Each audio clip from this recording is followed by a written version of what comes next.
fishing is my kind of style. I float the Wainucci when it gets hot. I'm proud of all the things that I've got. I'm digging them moss bags up in the sand, and after work a cold beer in my hand, picking wild berries off God's land, and drinking my buddy's homemade wine, living Northwest wild. Hunting, fishing is my kind of style. I float the Wainucci when it gets hot. I'm proud of all the things that I've got. I'm digging them moss bags up in the sand, and after work a cold beer in my hand, picking wild berries off God's land, and drinking my buddy's homemade wine in the Northwest wild.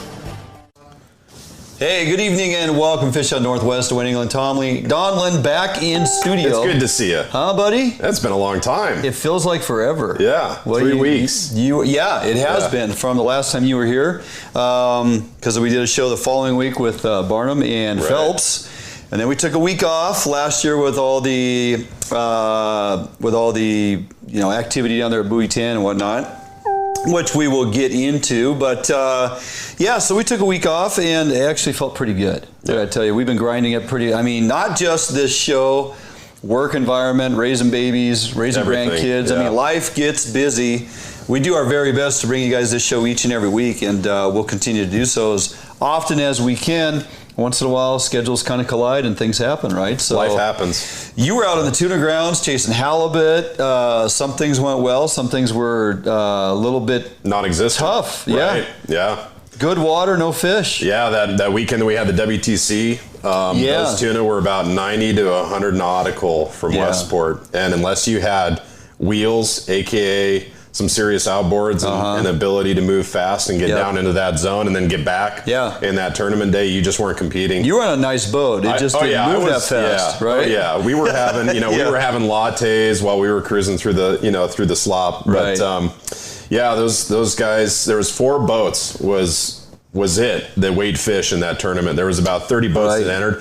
With the weather forecast we got, I think there was only about 12 boats that actually went out. Right. About 12 to 15. So, well, with this whole, pretty limited. Yeah, the whole COVID deal, the WTC, the OTC, both of them were kind of on a just very strange regimen schedule. The auctions, the fundraising, just merely a shadow of what it can and should be. Absolutely. Try to do as much as they can for the veterans, trying to get food to the food banks, the organizations that either or entity supports. Really disappointing to see how this COVID thing has jeopardized those types of annual functions, right? So the fact that you guys, you put in your honest effort and you were trying to get some success there, but on top of the COVID deal, first of all, and then to be battled by weather, and then of course that was kind of that week prior and into that upwelling that just pushed them fish way back out there. Absolutely. Because they were in closer like a week, 10 days earlier, right? They were, yeah. About a week earlier they were in. Yeah.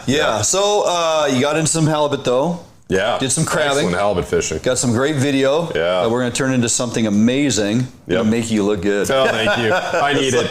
Can you help me lose 20 pounds too? Camera actually adds 10. I know. Well, do your best. And how many cameras did you use? 2? Yeah, just the one, I think. Then that's 10 pounds. Yeah. So you go with 2, that's 20. All right, do the math. Okay, I'll remember You're that. You're an engineer. Yeah, Come on. Hey, everybody, thanks for joining us. I want to remind everybody that Fish Out Northwest is presented by Better Homes and Gardens Pacific Commons Real Estate located in Puyallup, Washington. Of course, our fantastic friends out there at Defiance Marine, of which, saw your boat out there yesterday getting waxed. It is getting waxed. Getting the royal treatment. Yeah, perfect. Getting a little routine maintenance done on your boat. So, I took the Raider out there, dropped it off, said see ya, and the boat's technically still for sale out there at Defiance. They're gonna. have that in possession out there. They're going to actually get that thing sold here in short order. Awesome. It's at a great price. The boat is immaculate. I made sure I scrubbed that thing down before I dropped it off. Yeah. And the emphasis of the day was to be out there at Defiance Marine and spec out the new, the 21-foot 2021 Mustang, Allied Mustang. Awesome. Yeah. That boat's a beaut. So Yes. should be seeing that coming out at the beginning of this next year. We're going to start working towards or leaning towards sportsman shows. Is it going to happen? Is it not? If it is, will that boat be there? Those types of things are going to be in the works over the next several months. Pretty excited, but the Raider is still for sale, and we are specking out that new boat. I'm excited. Now, for people that are interested in your Raider for sale, are the waypoints and the tracks? Everything is on the electronics. Everything's there. You can wipe it clean? Including. I mean, that's worth a couple thousand at least right there alone. Yep. I mean, I scrub my equipment before I send it down the line. Yeah, I didn't. I left it all on there. I didn't even. There you go. So it's and it's dual screen. Got a 10-inch unit in the front. I got a 7-inch in the side gunnel. You sit there on your kicker and you can watch all that. And the information's there. And there's about 170 hours on that main motor. It's a 115 Suzuki, and you know, that 9.9's got a good workout, but it's a strong running. Good karma on that boat. Oh, man. Yeah. A lot of blood been on that deck, but all washed down now and specky clean for you to go ahead and go out there and purchase it at Defiance Marine. Check out everything they got going on out there. Go to defiancemarine.com and check out that new Allied line. Yeah. Pretty nice boat. So with that, you know, some stuff going on around the Pacific Northwest and beyond, Tommy, we'd be a little bit, I don't know, not dialing it all in here if we don't pay attention to some of the happenings down at Buoy 10 the last couple of weeks. So the Beard and I connected with some friends down there, stayed down there for a few days last week, and that was one reason we couldn't get back to do the show. But we're down there that first week, so it's no surprise to anybody we have that 2-week window of opportunity. In the first couple days, it fished really well. Those fish hadn't seen anything. And the in-river fish, it fished pretty well. Then those tides built, man. We had 10.5 foot tide swings. That's a lot of water moving in a 6-hour window. Yeah. That makes for extremely large currents and strong moving currents. And certain areas, you know, move faster than others.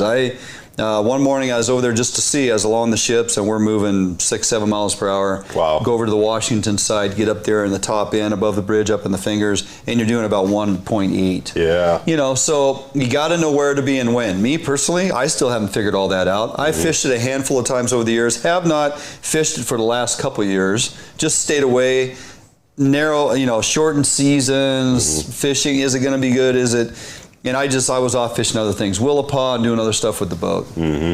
Decided, well, 2-week window, good opportunity. The tides are going to be kind of big, but let's go for it. Man, we struggled the first day and a half. It took us better part of that next day till we finally got into some fish. So the guys that found success, were they off on the side of that current seam, or? It moves around throughout the morning. You know, you're fishing that outgoing or that incoming and that outgoing and that tide change, and it's 4 miles wide, 15 miles long, where to be and when. A lot of water. And how much water do you want to cover? And I talked to a handful of guides who are finding pretty consistent success. I'll give a shout out to guys like Nick Popoff. You follow him on social media. That guy, didn't matter what the tide was doing. Now, it may not be a 2-hour day for him. It might be an 8-hour day or whatever it is. And it might be a 15 to 20 mile run up and down the river, being at the right place at the right time. But credit to Nick, I don't think I saw a picture with him, his clients, and not every client not holding a fish. That's phenomenal. Yeah. Almost every day. I mean, I gave him a shout out on social media, Mr. Consistency. Right. You know, him and Cameron and those guys, they have been fishing that for years. They have it dialed. It's a big body of water to understand.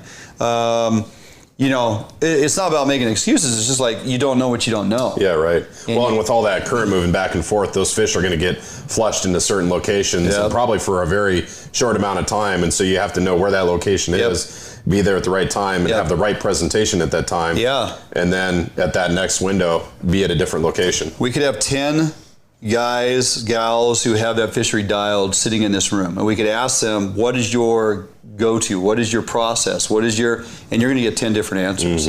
Are you rolling 360 flashers and spinners, little 3.5s? Are you rolling, bigger spinners with that? Are you pulling inline fish flashes and herring? Is it anchovy? Yeah. I got a nice big fatty coho. The health of the coho is impressive. I saw that, yeah. Dandy, they right? eat well out Oh in the my ocean. gosh, they are so, if they're not long, but they are, sure ain't very big around, but it sure is short, right? But it was a stout, girthy coho, healthy, and I got that on a small 3.5 spinner I made that I was rolling an anchovy with. Right on. So it was a anchovy spinner that I had built, and I fished it. I didn't fish it last year because I didn't fish the year before, and it's been sitting in my box, and the color is fantastic. I'm like, I'm catching something on this today, and I put it on, sure enough. But that was being where you should be at the right time. But ran into a little boat problem, and had a little fuel issue that I'm convinced at this point that somebody, we all know, you don't trust your fuel gauge. Right. I know running that boat for the last 5 years, how many trips I can make per days and how many hours, and okay, I got to get fuel tonight, or I got to get fuel, And so I'd only gone out there for the better part of a day till 2. The next evening, Jordan and I fished for 3-4 hours, and the next morning I went out there for, we were into it for maybe 3 hours. Okay, and the fuel gauge doesn't indicate exactly what's going on, so I base it off of hours, and lo and behold, when it was all said and done, I was out of gas. Yeah, that float switch was stuck on your fuel gauge. Well, but telling you had 3/4 of a tank left. Oh, it always, it is, right? But the takeaway here is I know how much gas I put in. Yeah. And I know how many hours I put on. Sure. It wasn't even close. I was trying to help you out a little. I know. So I'm convinced somebody had pulled the gas out of my boat. Yeah. Where I was parked and sitting, and kind of the foot traffic around that part. Yeah. Anyway, whatever the cause, I want to just give pay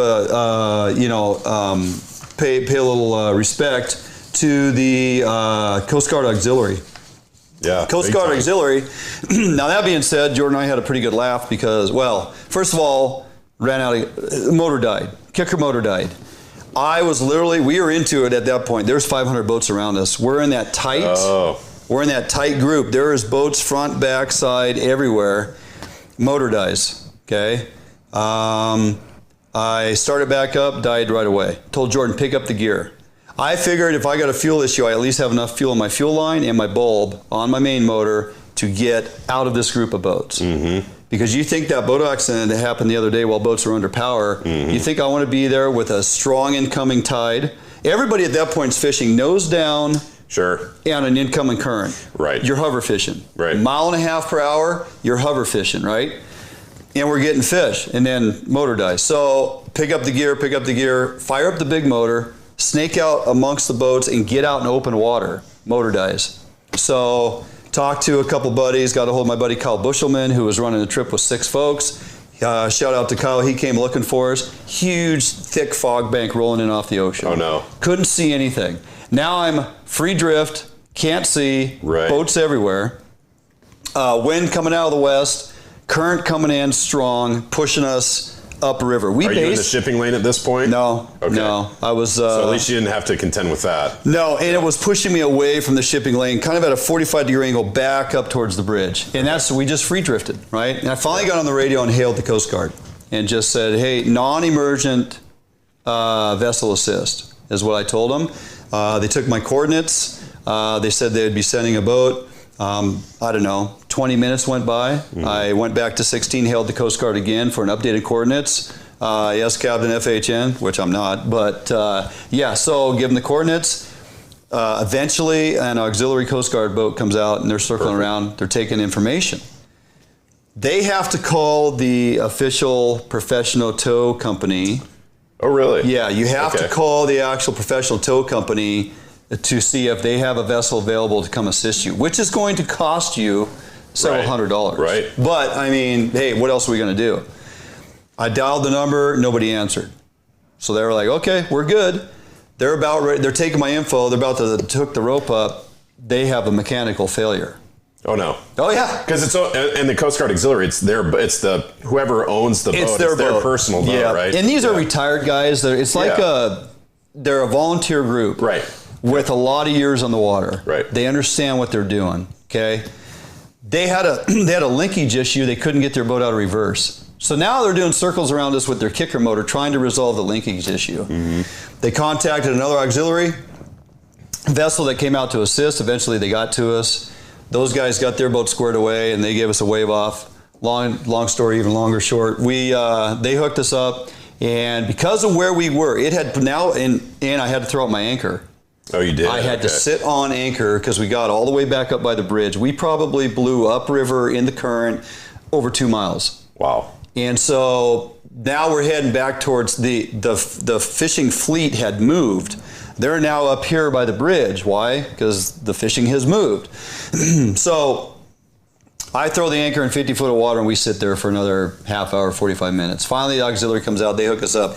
They have to take us all the way down river, clear down outside of Chinook, down around Checkerboard at the end of the Simone Sands, and then all the way back up the other side of the shipping lane. 3 hour Gilligan's Island tour. Oh my goodness. All right, 3 hour tour. Got us back to the dock.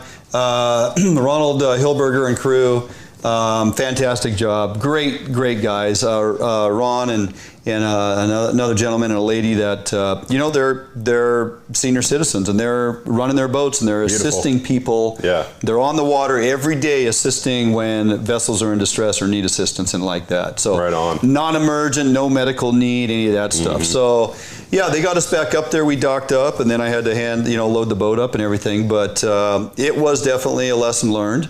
Know how to use your radio. Make sure you got your PFDs on, and be aware of which direction the wind and the waves and the currents are pushing you, and be cognizant of where the fleet is at. I put both my motors up, and I had one guy out of like 3 hours that was trolling by say, "You guys need help?" Everybody else is just mind on their down. fishing. Yeah. Right. So when I see a boat with both motors up, I go, "Hey, you guys all right? Or you need something?" But not everybody keys in on that stuff. So anyhow, lesson learned, and don't trust your fuel gauges, which I don't, right? But caught me off guard.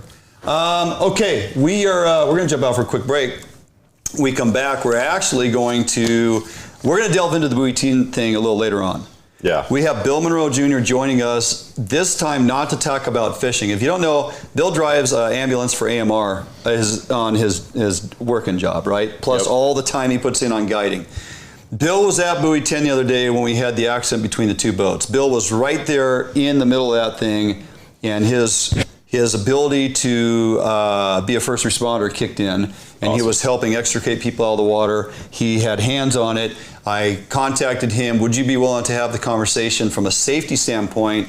If you find yourself in this type of situation, what do you need to know? What do you do, right? How can you assist, or can't you? I mean, those kind of the takeaways and the safety side of this whole thing is what we want people to really key in on, and that's the conversation we're going to have with him tonight. We're not going to talk about fishing with Bill Monroe. We're going to talk about the fallout of this thing. Pro Escobedo is a gem of a human being. That guy is fantastic, and his business and that side of it, they're dealing with all that stuff. And eventually we'll get Pro on the show. But tonight we're gonna utilize Bill. Take a safety perspective. And his hands on. Right. I mean, with people in the water, you don't want a million boats just running up to the spot either, right? You don't want to start cutting people up with props either. So we'll jump to that a little bit later. So stick with us through the show, because that information from Bill Monroe is a little later on, and we'll get to that. But when we're going to come back, and we're going to have Liz Hamilton, Executive Director of NSIA.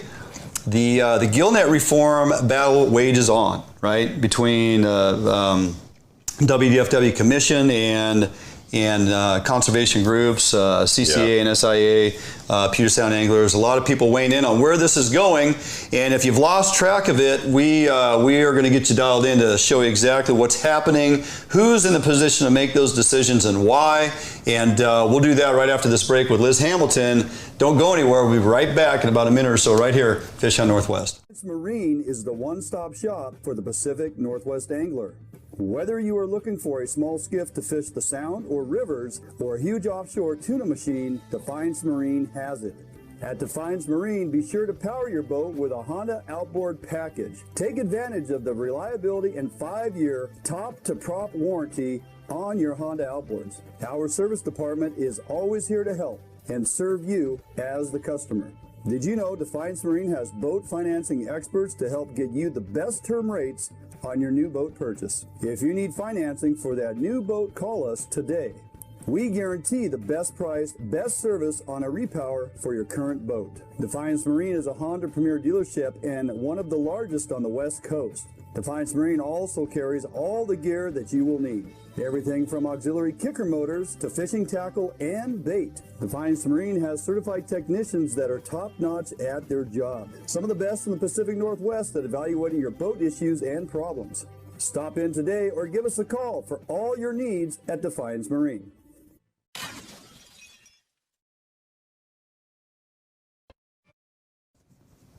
Hey, welcome back, Fishing Northwest. Dwayne England, Tommy Donlan, back in studio. Feels pretty good, man. It does. Feels great. Yeah. Good to be back. Lots of information to cover. We're going to kick that off right now after that long, elongated opener. Liz Hamilton, Executive Director, NSIA. Lady, thank you so much for joining us tonight. Oh, it's great to be here. I wish I was in studio. I miss you guys. Yeah, we would love to have you back. And whenever that fits within your travels, right, between Oregon and Washington and back and forth and all that you do, you have an open chair here Thursday night, anytime between 6 and 7:30 or 8 o'clock, depending on how long we decide to make the show. So just keep Thursdays on your radar, and you are welcome back anytime. So just know that. You got it. Thank you. So Liz, let's just cut right to the chase. We have an ongoing dialogue that continues to happen between the WDFW Commission and kind of the position they're taking up with, Gillnet reform. I refer to it as Gillnet reform rollback from what was initiated back in, I believe, and you'll correct me if I'm wrong, but 2013, where we started going down the road on a very prescribed calendar that was denoting, as we moved along year after year, heavy towards conservation efforts and allocations of splits and where gillnets would be allowed in the Columbia as in recognized safe zones and all this effort and work. And all of a sudden, well, not all of a sudden, because we've had this discussion previously, but now there seems to be more ammunition towards it than ever. We're going to land potentially with gillnets back in the main stem. So update us as to, well, maybe back up a little bit. How did this start sliding the other way when we felt like we were making such good gains? It's sometimes fisheries is more like a political jump ball than it is anything else, because there's no legal or scientific or economic reason for what's going on. Mm-hmm. And so I think it just becomes the politician of the day and who the gillnetters are, can get on the Fish and Wildlife Commission, who the governor's office is listening to, who legislators are listening to.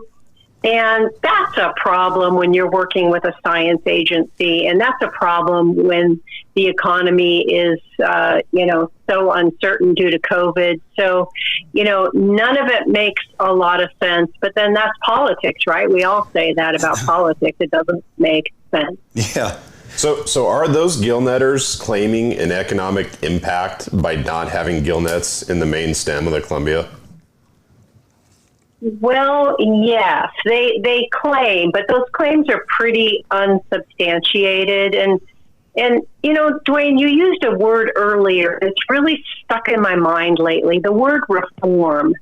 And when you reform something, it's because it doesn't work, maybe for the modern era, right? Yeah. So gillnets might have worked back in the day when we had large runs of fish, up to our eyeballs in fish, but they don't work here in the endangered species era where we've got 13 listed stocks swimming through the Columbia. Yeah. And they don't work for economics when, the sport fleet that wasn't around back when the gillnetters all started up generates so much more money per fish than a gillnet fish does. Right. And so you're reforming because things are not working anymore and because they need to change. So, that's a forward-looking word, right? Let's adjust to what's needed today and what's needed for tomorrow. And rolling back the reforms is like a dinosaur approach to fishery management. It really is. So, who wins in this thing? I mean, we obviously have recognized, and you just reminded everybody if they were misdirected on that, we do have 13 stocks of fish that are very concerning. And so when we exercise the right to throw these gillnets in these certain areas on the main stem, and we have unaccounted for bycatch, or, we've had discussions on this show previously that it's matter of fact that, okay, we're targeting Chinook at this time of the year, and our encounters of steelhead, although not as they are sought after, but it by incidental impact on that. Well, what are those numbers? How do we account for the percentage on that? And we get the runaround on that stuff. We get answers that, well, they're not allowed to keep them, so they have to go back. And I said, well, what if they're dead? Well, they're not allowed to keep them, they have to go back. We've had these discussions during seasons where those steelhead have been recognized as one of the worst returning runs in the last 13 years, for example. These steelhead that are in the river right now are fairly decent size, right? Yeah. I mean, they're the B runs that are showing up right now. And first of all, let's remember there's no observers. Right, so, that's the other thing, yes. So what's happening with steelhead, we don't really know. But if you look at the catch, which I just did today, there was a compact call, and I looked at the catch, and there were 138 coho in the landings. Mm. So we asked, well, how big were those coho? What was the average weight? 7 pounds. Mm. So to say that our handle of wild B run steelhead is insignificant in gillnets that are catching 7 pound coho. Correct. I'm having, again, I don't like to question the managers and scientists. I happen to be married to a fishery scientist. Right. So in fairness, right, yes. let me say, I know a fishery scientist or two.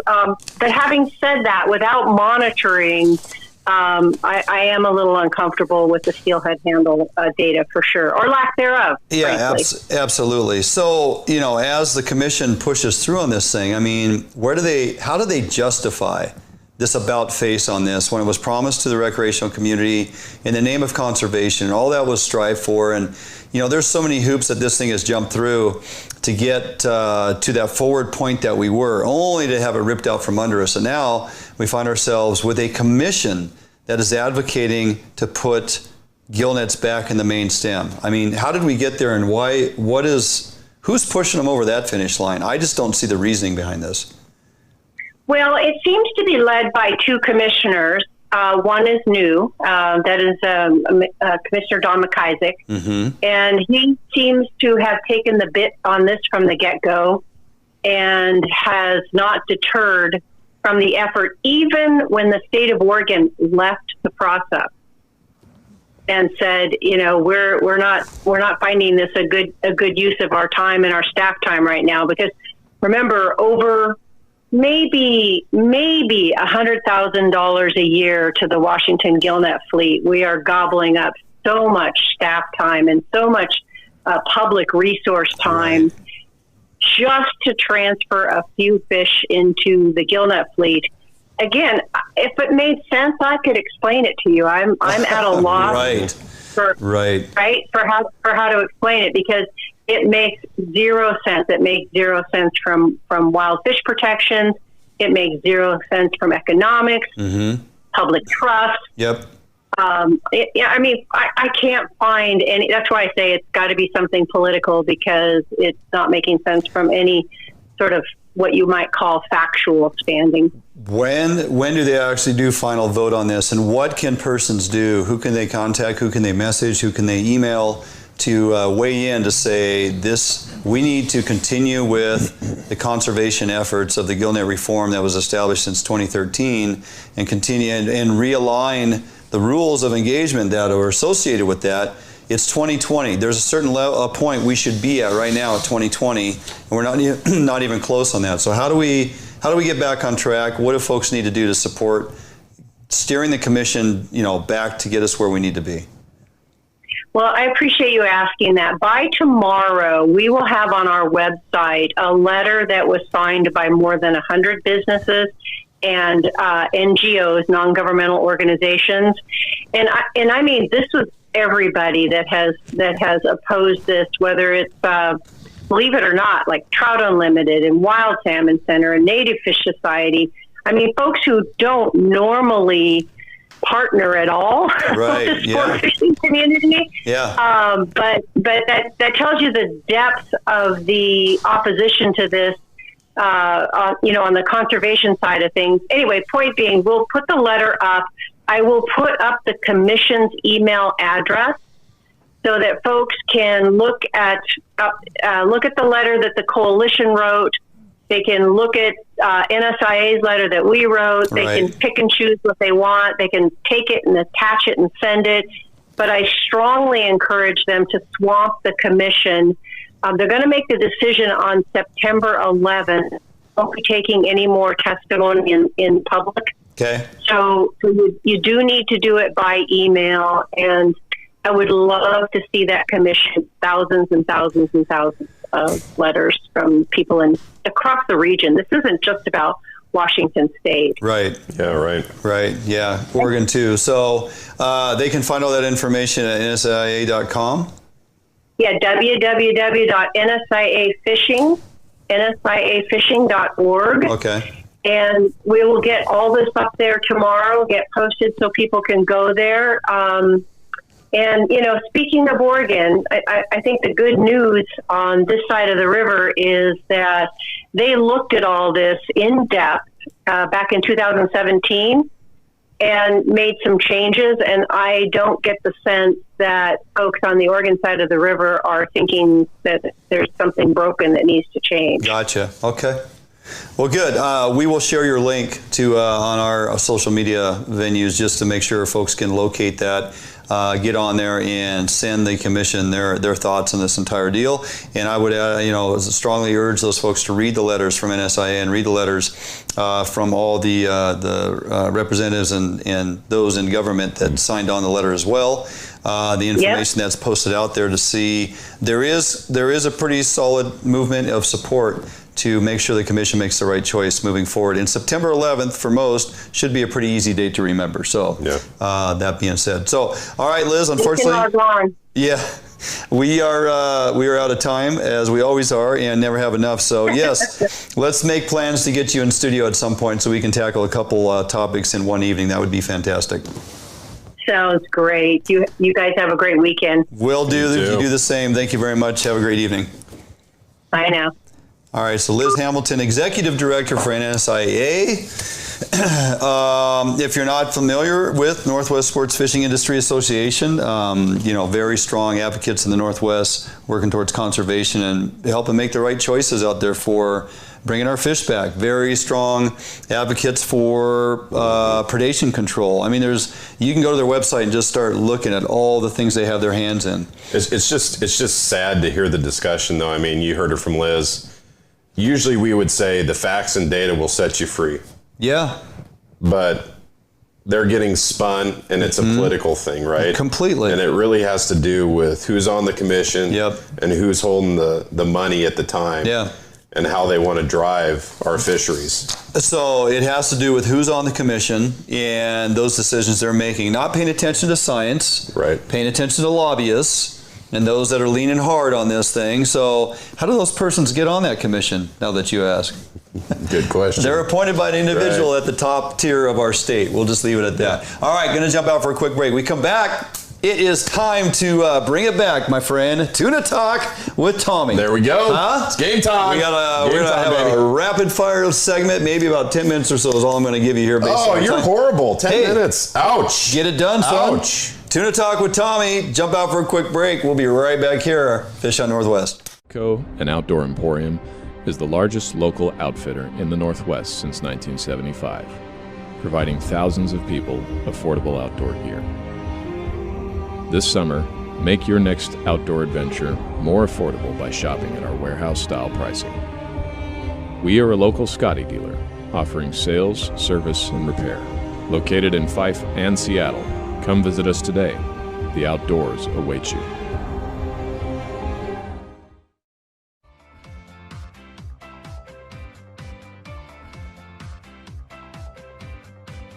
It's easier than ever to browse homes and connect with an agent on the go with Better Homes and Gardens Real Estate's mobile app. With the app, your home search is synced across all of your devices, so you can pick up your home search anytime, anywhere. Take full advantage of an enriched, mobile-optimized map search experience. Use location services to quickly find homes near you that match your search criteria. Draw your own map boundaries to find homes in a specific area, and apply layers to view school districts, neighborhoods, zip codes, and more. The app's user-friendly design makes it easier than ever to find a home you'll love. Narrow down your search results, save your search criteria, and save your favorite homes. You can browse your saved homes in a list view that puts photos and key details like price and square footage right at your fingertips. Or check out your saved homes displayed on the map.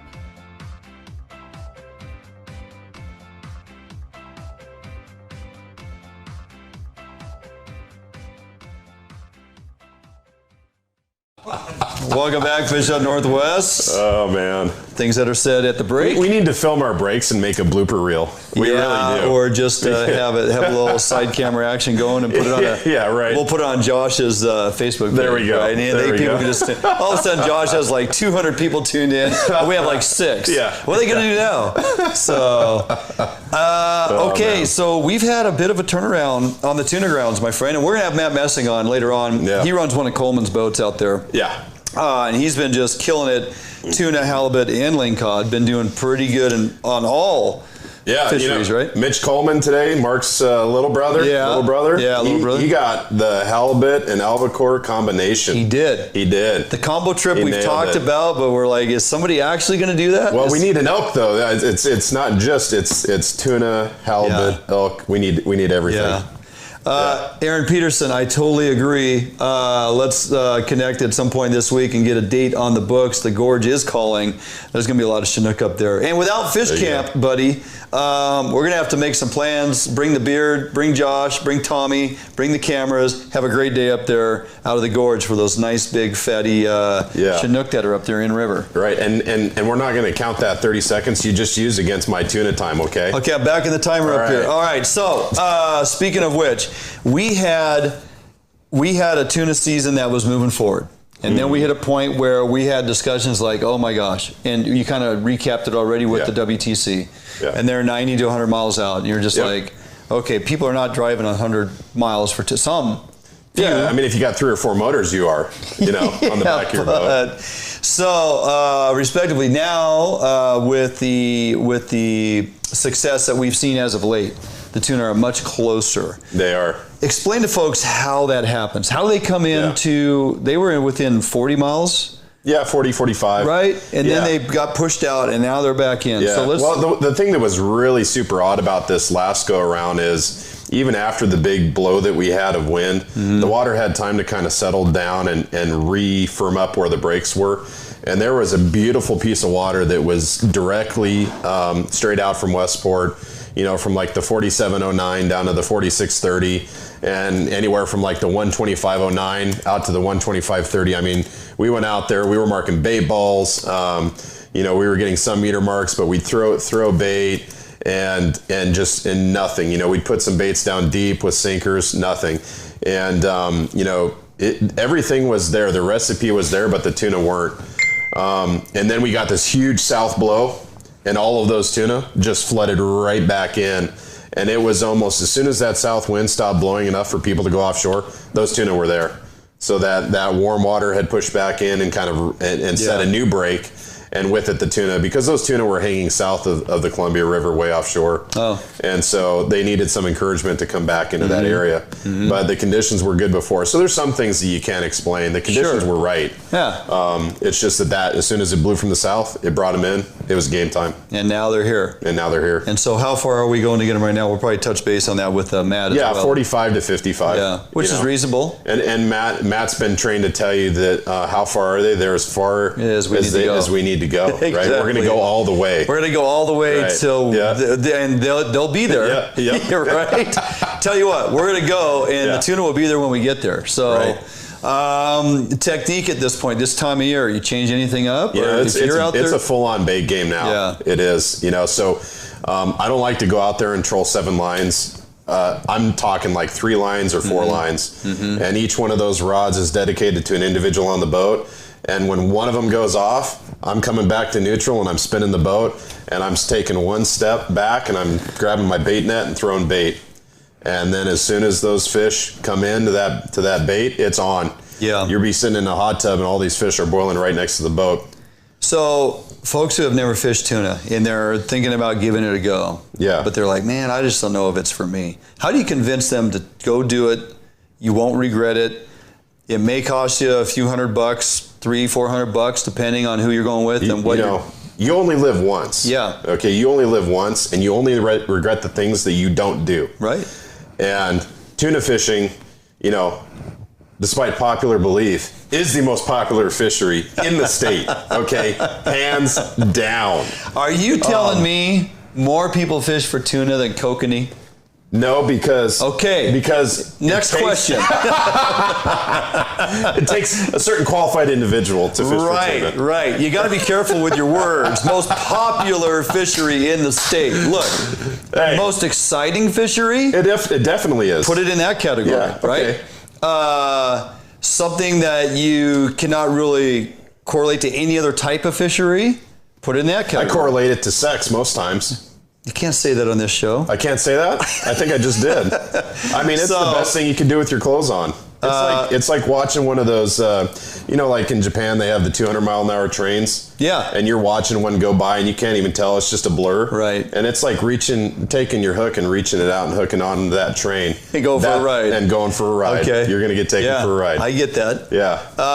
Something everybody should do. I mean, especially if you live here in Washington or Oregon, something you should take advantage of. And with this whole COVID deal, charter captains and businesses out of Westport and Waco and other parts of the state and down in Oregon, Garibaldi and whatnot, there are and is plenty of opportunity. They're filling up. There is. Right? They're filling up. But this is the year to go.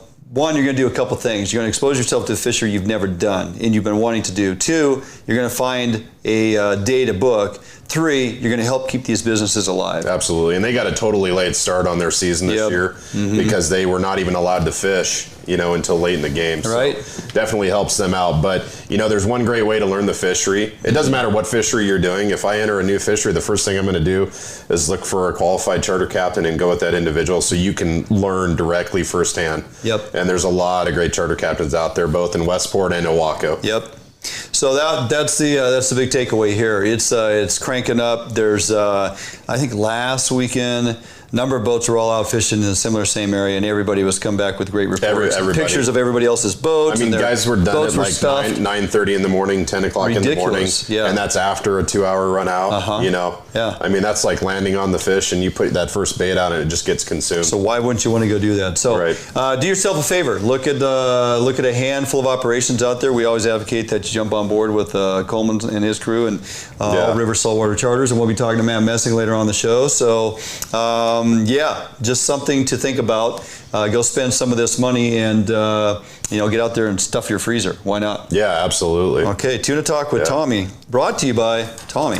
Okay, gonna jump out for a quick break. We're gonna switch gears here. We're gonna jump to the east side of the state, and another fish that folks often talk about going after. Some have taken it on as something they now do on a regular basis. Many are still trying to figure it out. It's not disrespectful to say, look, we don't fish for walleye for the fight. We fish for walleye for the table fare, and there's a lot of truth to that, right? It's a fish to go out and do, whether you're jigging them or trolling them or whatever. Say that about walleye or kokanee? Walleye. Oh. So we're on walleye now, Tommy. Oh, but they give you a little resistance at the start, and then they kind of just give up. I mean, so the main focus here is the fact that have you eaten walleye? Yeah.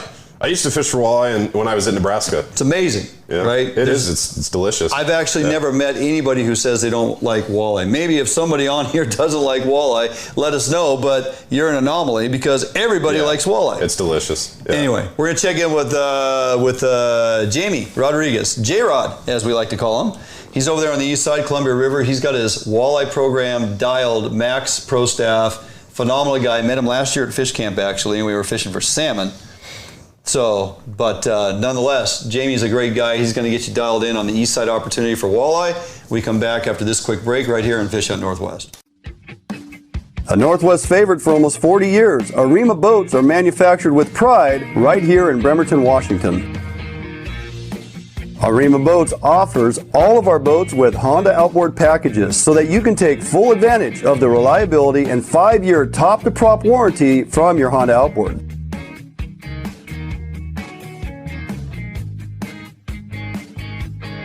With literally thousands of Arima boats on the water throughout the Pacific Northwest, Arima boats are a proven hull design that offers incredible fuel economy and all of the amenities that a serious angler is looking for.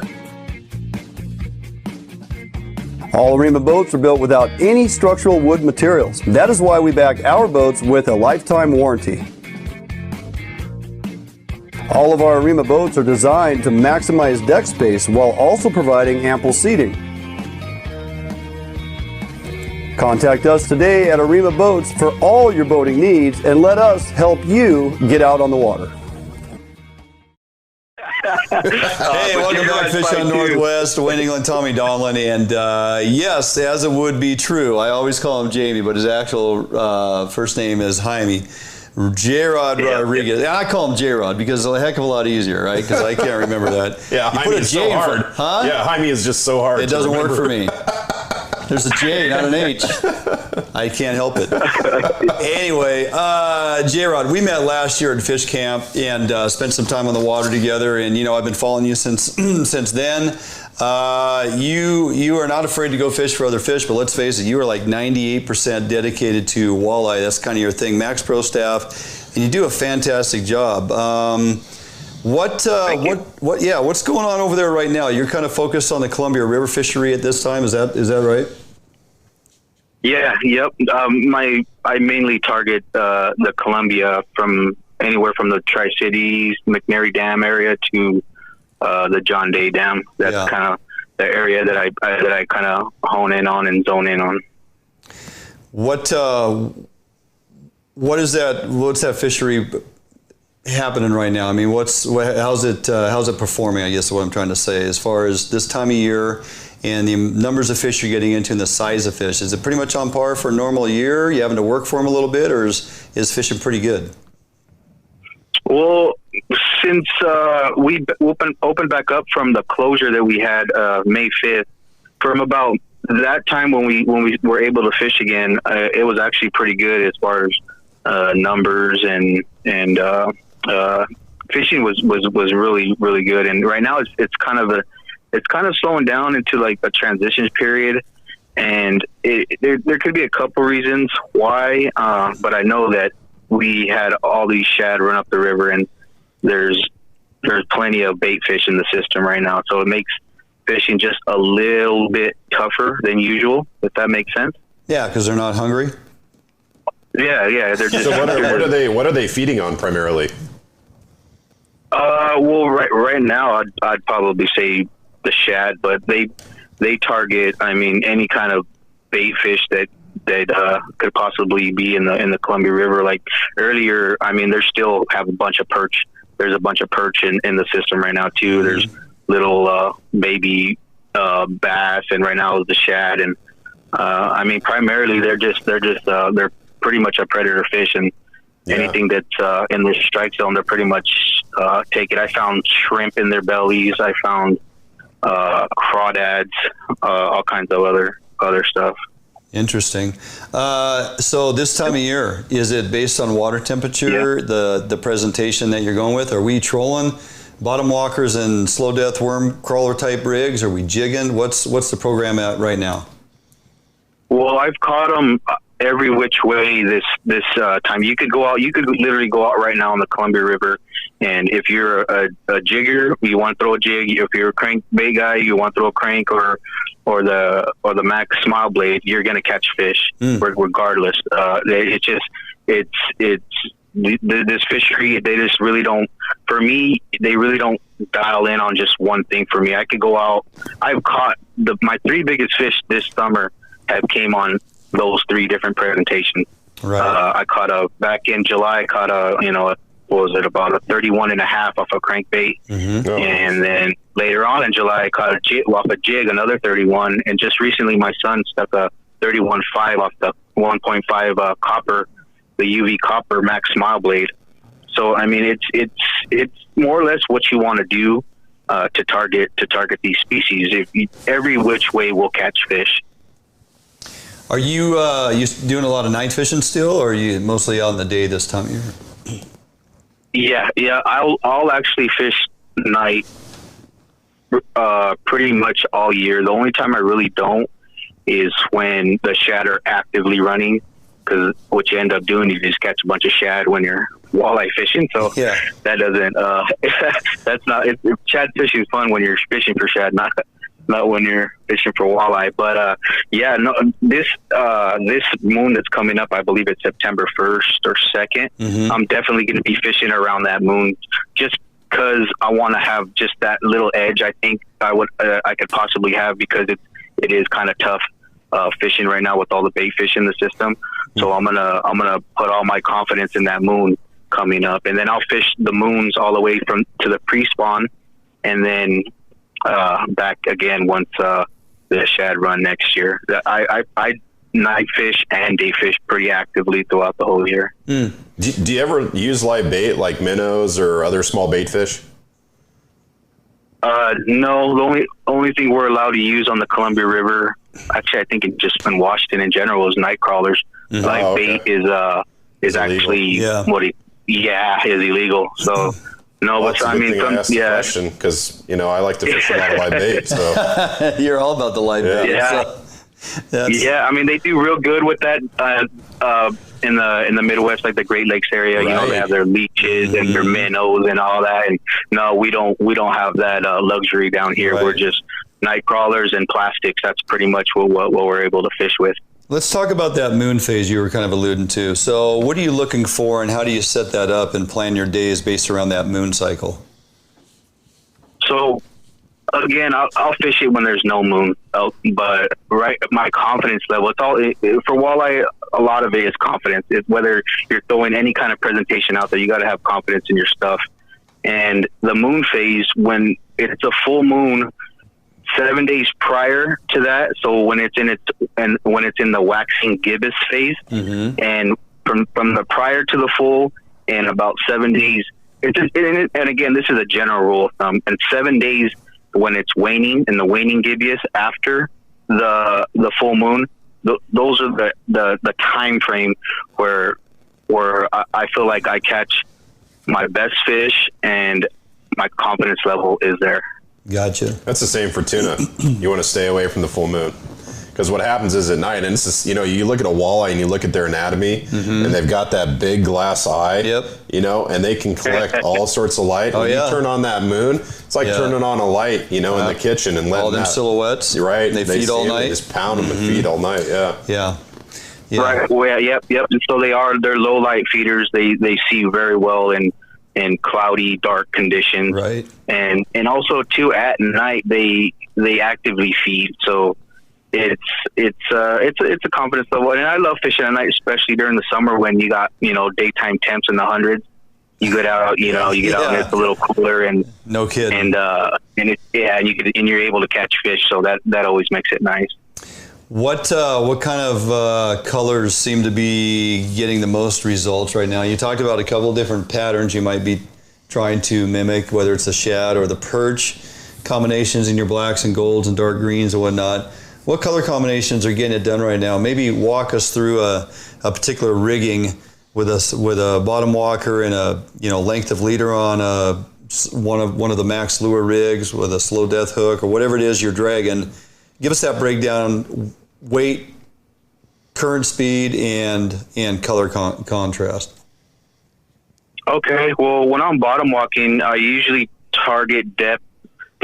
Definitely when I'm in the daytime, though, I usually don't bottom walk at night. So when I'm bottom walking during the day, I'm like in the 30-foot range. And when I'm running my max lure stuff, I really like the cha-cha floats, whether it be 1 or 2. And then and also too, I really love the slow death. And then the double hook. I'm like 50-50. It doesn't matter if I'm doing the double hook setup or the slow death.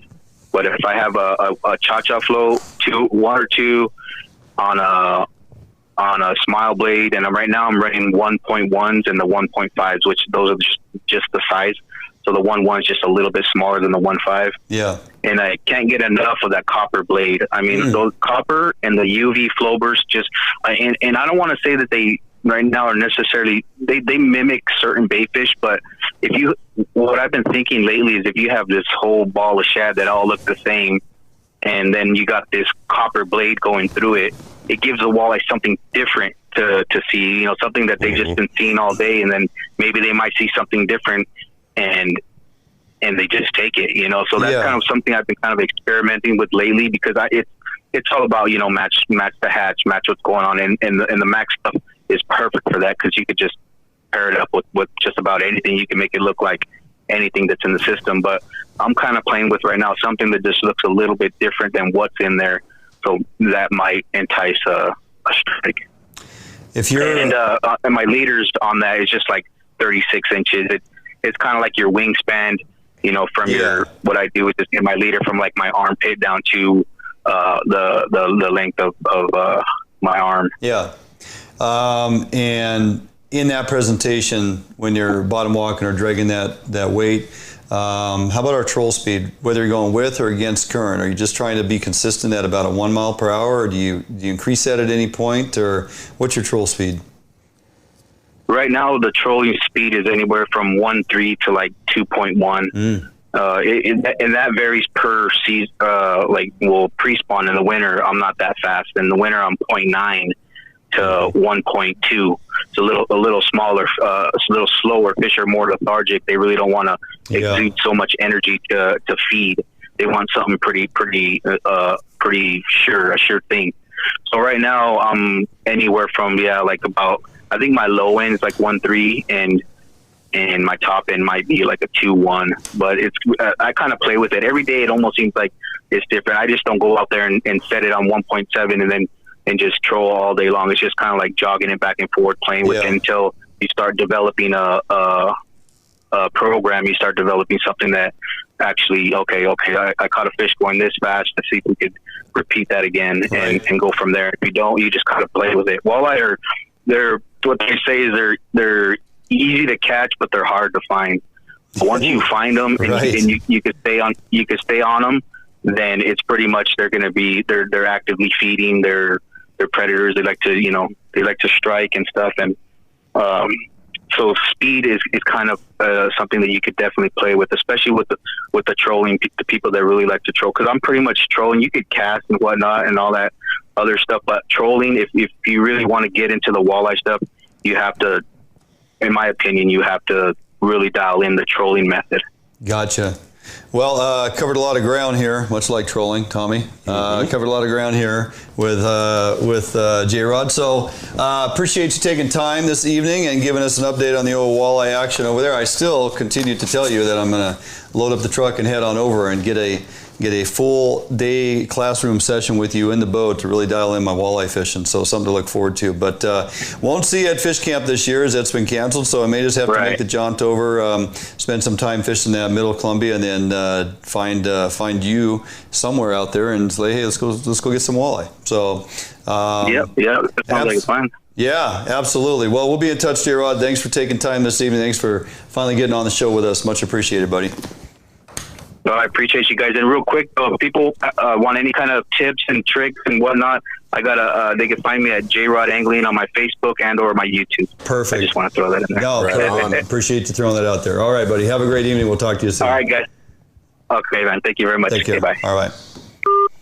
Yeah, that guy is dialed in, to say the least. He may actually, moving forward, to consider, maybe starting even guiding for walleye. But he says, man, I don't really want to make it work. I just enjoy it too much to turn it into an occupation, But you can learn a lot from that man. He is, when you're passionate about something. Oh yeah, absolutely. You just immerse yourself in it, and next thing you know, you're just full of good information. This is pretty much a year-round fishery then. Oh yeah, that's awesome. Yeah.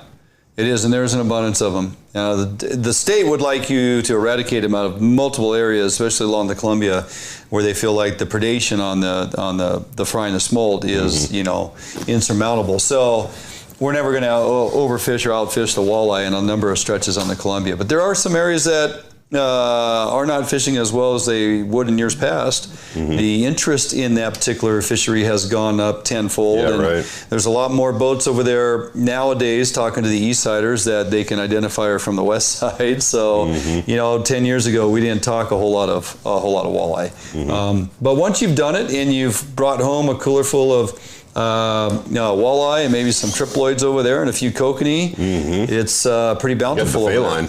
Huh? Yeah. Different types. It's like going out in the ocean, getting tuna, halibut, and ling. You have options in your freezer. Well, you go to the east side, albeit not as big and fast as swimming, but you end up with options in your freezer. And I think at the end of the day, that's what we want. So anyway, jump out for a quick break. We come back. A little segment next door, I think, is what we're going to be doing. Yeah, jumping in the bait lab. Jumping in the bait lab. Don't go anywhere. Out for a quick break. Come back right here, Fish on Northwest.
Hey, welcome back, Fish Hunt Northwest. We are here in the bait lab. Everything you see in the bait lab is presented by Max Lure. We just got off the phone with Jaime Rodriguez with Max Lure, a phenomenal pro staffer for them. He does a fantastic job. But we're not talking about walleye in here. We're talking about terminal area or tributary Chinook fishing. It is early fall, believe it or not. The leaves are actually starting to fall off the tree, Tommy, and the rivers are getting stuffed full of Chinook depending on where the river is in the state of Washington or Oregon. Some have earlier return than others. So for those rivers that are already showing numbers of Chinook, it's time to put eggs under floats and go after Chinook. One of my favorite things to do every year. I look forward to this. Now, there's a couple different methods or techniques in how you present those eggs under a float. I get a lot of questions on exactly how we rig this, and there's a number of ways. Persons will rig their gear with their float, offsetting weight, different size hooks, leader length. How do you weight your eggs or put weight down near your eggs so that you get them to drop down into the current seam sooner than later? If I'm fishing a float and I got a glob of eggs on there and it's 5 feet from the float and I cast that out, it takes a while for that bait to pendulum on down into the water column, and you might be halfway through your drift before you ever get that bait actually down in front of your fish. So there's some things you can do that will actually provide you with more results if you're rigging correctly. And I think I mentioned a minute ago, it's all about, for me, putting everything in line. I like things to be symmetrical. Maybe it's my type A personality, but I don't like hanging cannonballs off the side of my floats and pressing split shot onto my leader. To me, that's a break point potential because you're crimping that monofilament, and it's just never really a good idea, especially if you get into a much bigger fish than you anticipated. So there's some things we can do as far as rigging that's going to set you guys straight on how we do it. A couple things we'll look at the table here. And I got a number of different weights, and we're talking about that midpoint weight, something that I'm going to put on my leader back up here. So by the rules, you can have a weight within 12 inches of your hook, okay? If I'm running a 24 to 30 inch leader, typically I don't go any longer than 24 inches thereabouts, 20, 24 inches. I like to have that midpoint weight, and I'll always put it in there right about 12 inches above my hook. There's different ways I can do that. I can put some type of stopper on my leader. I can use an egg sinker. I can use a bullet sinker. I can actually tie one of these little 1/8 ounce inline sinkers with barrel swivels at each end, but then I'm having to tie additional knots, and anytime you put a knot in your system, it's a break point or a failure point, potentially, depending on how strong your knot is. So there's a couple things we can do that makes baiting or weighting your leader and eggs to get them down the water column that just works a heck of a lot better, and I've had great success with it. But let's back up before we do that. Let's talk a little bit about floats. We have different sizes of floats. We have different types of floats. These newer torpedo floats by Bomac that I've been running the last couple of years work fantastic. Of course, then we have the bobber dogging style floats. We don't use the bobber dog style float in a vertical presentation. What I mean vertical is anytime I'm fishing and I want my float to be straight up and down the water column as it moves down river. This bobber dogging float is not designed to fish vertically. This bobber is designed to point down river and have the current, surface current, pushing it down the river, assisting in dragging your presentation because your lead is actually on the bottom. Vertical presentations, you are always suspended in or above the fish, but never dragging your bait on the bottom, because the lowest point of this presentation is your bait, which is down towards the bottom, and you adjust your float to keep that presentation a foot or two off the bottom as it transitions through where the fish are lying. When you're bobber dogging, your lowest point is actually your weight is dragging on the bottom, and your bait is neutral buoyant and will float up. And so you're dragging your weight with this, and you're fishing your bait presented a couple feet off the bottom with this. So let's talk about vertical first and show you guys how to rig this up. So I really like, even fishing from the bank or the drift boat or whatever my presentation is, 10 foot, more so for me, 10.5 foot rods, 10 to 20 pound rating. Both these are Lamiglass. I got a G1000 and I got an NSIA model. They both work great. For my vertical presentation, I like that SI. It's a light rod, holding it up all day. I spool that up on my bait casting reel with 50 pound braid. You guys have heard me say it before, 50 pound, because if you do get hung up and you bury that line into your spool, that 50 pound is not going to cut down into the spool so deep that it's hard to get out of there. If I'm running like a 30 pound, which you can do, you'll have some issues with it getting balled up inside your spool. Castability with that large diameter line is that much better. Plus it gives you a little more float buoyancy on the surface when the line lays out there going to your float. So I recommend at least a 40. I typically go with 50 pound braid. To that I secure about a 12 to 18 foot top shot. That's just 3 pulls off of my line spool wingspan, and so I'm in around 18 foot of at least 25 pound. Typically use Ultra Green, Maxima, very strong durable line. You can bump that to 30 pound if you're into really big fish, typically, and or fishing around a lot of structure. You don't want to go too light on your top shot because that is a breaking point. So my float is going to function on my monofilament, on my top shot, okay? Makes sense. Most of this monofilament is down below the float. Monofilament sinks, okay? So that line, I want it to be monofilament under the float, and from the float up, for the most part, except for maybe a 5 or 6 foot length, depending on how deep I'm fishing, will be floating on the water with the braid. I've put a Bomac stopper on here, one of those rubber egg stoppers, because they grab so efficiently on your monofilament. Okay, so we put the Bomac stoppers on here, and I'll show you how to do that in a minute. Now, the first thing I'm going to put on after that stop is a cheater or a corky or something that is contrast in color to the top of my float. The reason I do that is because when I cast out and I can see that the line has fed through the float, and I think I'm fishing completely maxed out to the depth I've set my stopper at. Sometimes things get hung up. A bob or a float can get grooved. Your line can hang up in there. And you'll notice that you're not fully extended to your depth that you set, because your corky or cheater will be up the line and it'll be away from the float. Okay, it'll be sitting up there a foot or two away. It indicates to you that you haven't maxed out your depth. Something's not working with your system. If everything's working correctly, this against the stopper and all the weight sliding through the float, when this is fishing vertical, everything sits right on top. So we start off by putting the stopper on, and then I go ahead and put on my cheater. I like that one simply because the way it rides on the float and the color contrast. Then I'm going to slide on the float. Okay.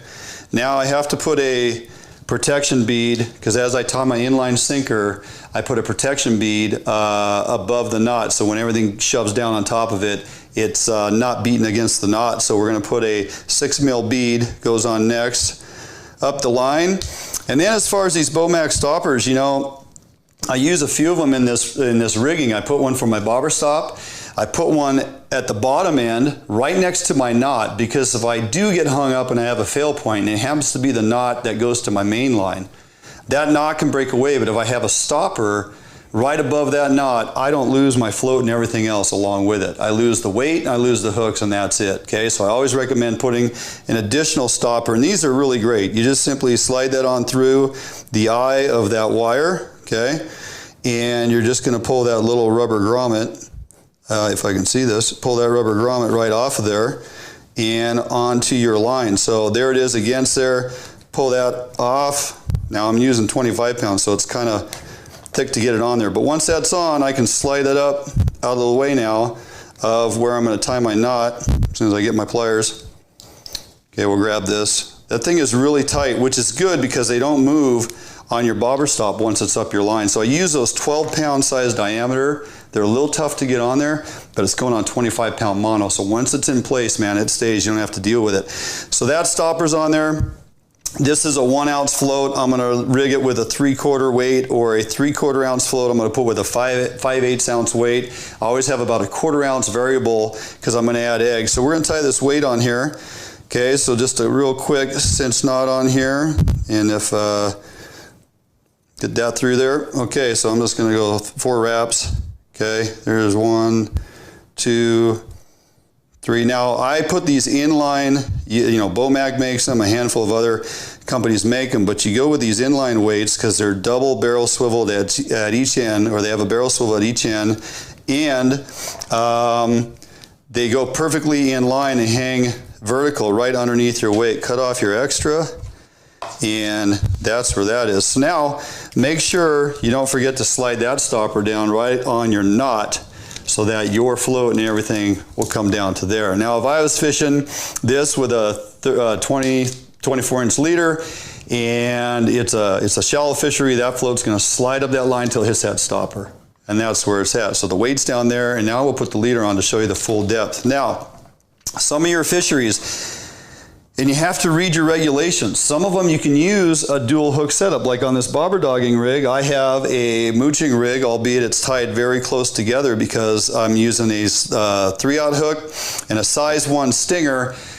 I like to have a hook exposed when I'm using bait, a glob of eggs on there, okay? So I'm going to put the eggs in the bait loop on the 3/0, and I'm going to have that #1 stinger hanging underneath the bait, which is going to allow for more solid hookups, higher hookup to land ratio by having a second hook. Now some of our fisheries, it's very specific based on non-buoyant lure and anti-snagging rules. When you read in through that, and I've had this discussion with numerous enforcement officers and how the interpretation is, you can only fish 1 hook. That being said, I will oftentimes take and tie a dual hook. Now this is a 3 or 4/0 as the main hook. The top hook I actually then slide on and tie because I want to use that bait loop, okay? So then on the shank of the hook, you basically cut the bend and the point of the hook off. So you're truly only fishing 1 hook, and I'm using that for nothing more than a bait loop. So my eggs would go in here, cinch that against the eggs, and I have that nice big hook hanging down there completely exposed. Hook up to land ratio goes through the roof because it's not obstructed by the bait. Even the smallest, quickest little takedown or bite, that hook's getting into somewhere. If you haven't done that, if you're held down by only being able to use one hook and you want more hook exposure, simply tie that second hook on, cut the shank, give you that little egg loop on that shank, and you're going to find out how well that works. So, talking about the weight, the third bobber stop I put is actually at that midpoint. And what I do is I take about an inch of this 1/8 inch size hollow core lead.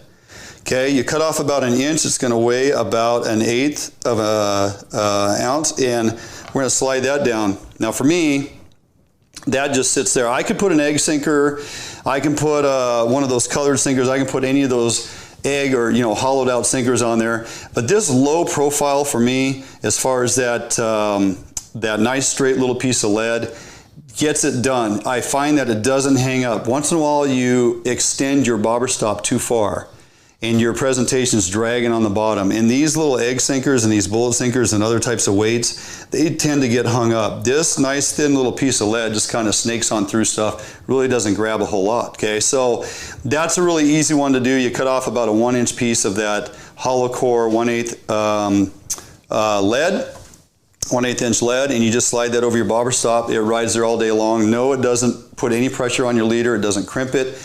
Doesn't cause any damage to your leader. We've caught a bunch of Chinook and coho on this rig over the last several years. It works fantastic. So then we're just going to tie that on to our inline weight as we did the top knot. And for time's sake, I'm not going to put you through that pain. But basically, 24 inch leader, adjustable stopper knot at the top. Okay, so I can run that up to 6 feet, I can run it up to 12 feet, I can run it to whatever depth I need it to be at, and everything is going to slide straight up and down. The presentation is going to be hanging straight up. Now when I'm fishing water of depth and I don't know how deep it is and I throw it out there and I get a nice even drift that goes through and I don't get a takedown, I'm going to pull it back in, I'm going to slide this knot a couple more feet up the line, I'm going to reel it in, cast it out, everything's going to sink down until it hits the stop. I'm going to go through the drift. If I don't get bit, I'm going to repeat that and go a little deeper. Now the next cast, as I find, as it starts getting into the meat of the hole, the float is pointing down river, okay? And as it's pointing down river, that indicates to me that I've exceeded the depth of the hole, and my weight and my bait and everything that is dragging on the bottom. Easy fix, reel it back in, take your stopper, slide it back down about 2 feet because now you have found the depth of the hole. And now the next time you cast out, that float is going to suspend that presentation within a foot or two of the bottom, right where those Chinook like to lie, okay? Easy rig, nice and straight, pretty low profile. It casts really nice because everything's in line. It feeds out the line really nice. Make sure you're using grommeted floats like these from Bomac. They work great. They last forever. It's a great presentation. The bobber dogging setup also works for Chinook and coho with bait. Don't be afraid to use that. We can break that down more next time, but the bobber dogging will work. Remember, you have a different style of float for bobber dogging, and you're dragging your lead purposefully on the bottom, whereas when we're fishing suspended, all the presentation of the bait is up off the bottom. Okay, that's going to do it for us here in the bait lab. Get out there and get some Chinook. Send us some pictures on our Facebook page. Post them up. Give us an indication how your season's going. If you got questions, comments, or concerns, or think I'm full of it, let us know, and I will forward that information to my buddy Tommy. All right, jump out for a quick break. When we come back, we'll be back right here with more on Fish Hunt Northwest.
break of night, the pink skies waving goodbye.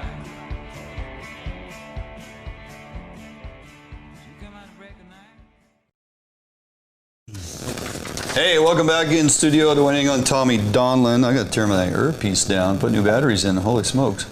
Yeah, you're hearing yourself too much? Yeah, it drives me crazy. I don't know how Shing does it. I don't know how she does it either, man. Credit to her, man. Yeah. I tell you what, listen to this voice all the time. My God. With that, a voice we do want to hear, and one that we are very happy to have back on the show once again, our good buddy Matt Messing, and he is messing around, albeit he's on the ocean, Tommy. Yeah. He's been out on the ocean. Did you get out on the ocean today, Matt? Oh, yeah, we had a good time in the ocean today. Perfect. Was it a tuna run, or was it a halibut run, or what'd you go out and do? It was the longfin. Aha. There we go. Yeah, we had a fun day today. Nice. Does it just continue to get better? So far. You know, what we ended up with today was 10 times better than what we've been dealing with. Did you have to troll it all for him, or just a little bit? It sounds like you guys were seeing them. Just a little bit, yeah. We just did a little 3-rod troll, and it was, you know, we stopped pretty short. We saw, you know, a nice little group of birds running around, and you know, some little, you know, guys looking down, and we stopped in 61-degree water and green water. Oh, today, I love it. and Huh? just got lit up. It was fun. What was your West number that you were finding them in that green water? Like 203. Right on. It was close. It was nice. It was a really good change of pitch. Yeah, I bet, after having to work for him in weeks prior. Mm-hmm. Oh yeah. We've been going far for him. Yeah, it's been kind of a tough year. Gotcha. What? How long were you out on the water today then? We were back by 2:30. That is not too bad. Yeah, I think we left tuna grounds right around noon. Right. Oh, perfect. Right. Yeah. So what was big fish, big mean fish? Oh, it was fun. Yeah, it's starting to see some size to them. Yeah. We got some good size today. Perfect. Now, Matt, this you know, how would you describe to Dwayne Here it goes. what it's like to catch a tuna? We kind of talked about this a little bit earlier. I gave my explanation, but I want to hear from you. How would you describe it to somebody that's never caught a tuna before? Dwayne has never caught a tuna. Well, let's back up on that. What? I've never caught a kokanee. Correct. You Well, are in for something, Tommy Donlin. Oh my Hold your God! breath. I think Hey, Dwayne's gonna lose his mind when he feels this tuna on the end of his line. Amen, if he brother. likes kokanee Amen. that much, if he likes kokanee drat, he's not gonna know what to do with the tuna. Can you hear the excitement in his voice? I like big kokanee, and I cannot lie. So the tuna thing has eluded me only due to weather and cancellations. I think I've been up for 4 tuna trips over the last couple of years. They've all been shut down prior to us even getting out on the water. So again, here we are, another year, opportunity. Looking forward to it. We're hoping to make a run out here, I don't know, the next week or so if it all comes together. It depends on Tommy's work schedule. I got time, apparently, so we're going to try to pull together. We may just have to come out and jump in the boat with you, Matt. We need to get out there, get some tuna, get some footage. And you need to get on the tuna running. We're bringing some meat back to the dock. Perfect. Right now. Matt, how many times did you go round robin today with let's say 4 anglers hooked up or 3 anglers hooked up at a time? Oh, 5, 6.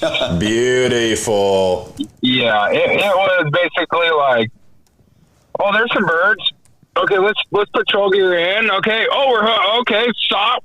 Hooked up, bait stop. All right. Oh, look, there's some more birds. Oh, there's jumpers. All right, let's run over there. Oh, stop, bait stop. All right, we're hooked up again. Yes, look, more jumpers. Let's go over here. It was just like squirrel. Like, let's go over there. What's over there? And just and the last bait stop was just wide open. Just wow. I think we put 12. Like just boom, boom, boom, boom, boom. And these are Wisconsin that haven't really done it before, So we really got, we're coaching. That's awesome. We're out there just getting them going. And, oh, man, today was a very fun. It was a good Now talk a little bit about the birds. I think for folks that are used to salmon fishing or other types of fishing, like we talked about Buoy 10 earlier, and it's a rod tip to rod tip fishery. So, when you see birds, how are you approaching those birds that have tuna underneath them? All right, so we see birds. We got some, the white, the terns. They're floating there, and then they kind of dive bomb and stuff. And you slow roll up to them, and you either troll through them and you get hooked up, or what I like to do is I kind of get up close to them and kind of look at the water and see what's going on. And like today, we just had one. It was one little boil, is all I saw, and I just whipped the boat into the wind, pulled the throttles back, and just started dumping bait, threw bait rods out, and we were hooked up. It was on. For every tuna you see, there's another 200. Yeah, it was a couple turns and some shoe waters. The shoe waters are kind of walking around, looking down. You see them poke their heads into the water, and you're like, all right, they're looking at tuna. They're looking at something. Right. And then we had a couple little schools of sorry right next to the boat, and I mean there was just dozens of tuna just crashing next to us. It was fun. The clients you had today, I think you said something to the fact that this was their first time. Yeah, a few of them first time. They've never done it, and it was just just coach them along. That's what we're doing. Anybody? We started out with 3 rods, and these 3 guys were doing it. And we throw a 4th in, and we throw a 5th, and then we get the tuna dance going on. And if they could do it, oh man, it was a sight to see. I just stepped back and just like, you guys are dancing. This is great. There we go. They listen to the captain. Yeah, absolutely. They're listening. Oh man, if you listen and you got instinct, it's so much fun out there. So how many hearts were eaten today? We didn't get anybody to eat a heart today. We were pretty busy. We were pretty busy catching fish. There was not a lot of downtime. You can eat the heart back at the dock, by the way. Oh, really? And when absolutely. I didn't think that was allowed. I like them. They're pretty good. A little irony, but they're good. Well, there's a lot of nutrition. There's a lot of minerals in the heart. It's good for you. You just said eating a heart is irony. Irony. That's irony. You're not getting away with it, mister. By the way, as soon as you land that first tuna, his stomach's coming open and that beating heart is going right to you. Yes. You have to. It is initiation. I think Matt's going to have to be there with us too. Sure. I'll eat one with you. I'll eat one right next to you. Yeah, they're absolutely. delicious. I eat salmon hearts. They're great. There you go. See, this tuna fishery just makes you crazy. He could not say that and not sit there and laugh. Okay. I love sushi. Hey, I got a video last year. Jordan got about a nice 20+ pound Chinook on the lower hump as we were finishing out our day, and it was like we were literally about ready to row out. He pulls this other one off a float, and we go over the shoreline, and it's like bonk, bleeding clean, and pulled it out, and that heart laid there on a rock and beat. I videoed it. It went on for 3-4 minutes. Yep. Sat there beating. Well, for sure. Same deal.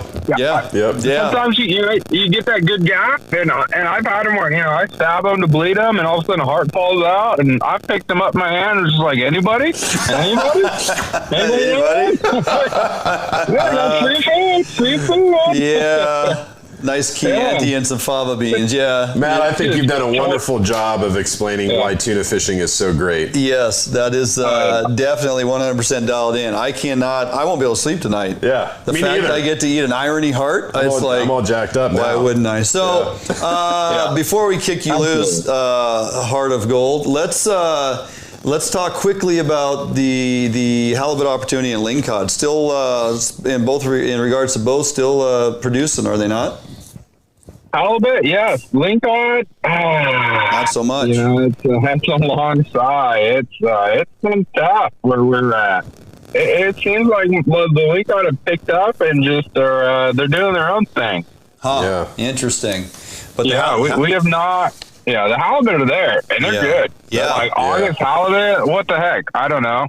But they're bigger. They are bigger, absolutely. I'll take it. Yeah, they're bigger. I'll take it. But the Lingcod, let's go halibut rock fishing. Yeah. Like, look, can we just forget about Lingcod at the moment? Like, it is just not working out too hot. That has been a tough struggle. I think there's some inshore, but typically, when you're running offshore for halibut, you want to hit some offshore Lingcod spots. That's where those dinosaurs are. And I agree with Matt. It's just it hasn't been the same program. Hasn't been happening. Yep. Not at all. Maybe up north, La Push. I've heard like way up north of La Push, where it hasn't been touched at all hardly this year. That is weird. Yeah, get up there and go get them. You're gonna pull the dual trip. You're gonna get a halibut day, tuna day out there. Or you're gonna keep them separated. Nah, I just want to go tuna fish. I don't blame you. Yeah, I like butts, man, but I'd rather go tuna fishing. Right.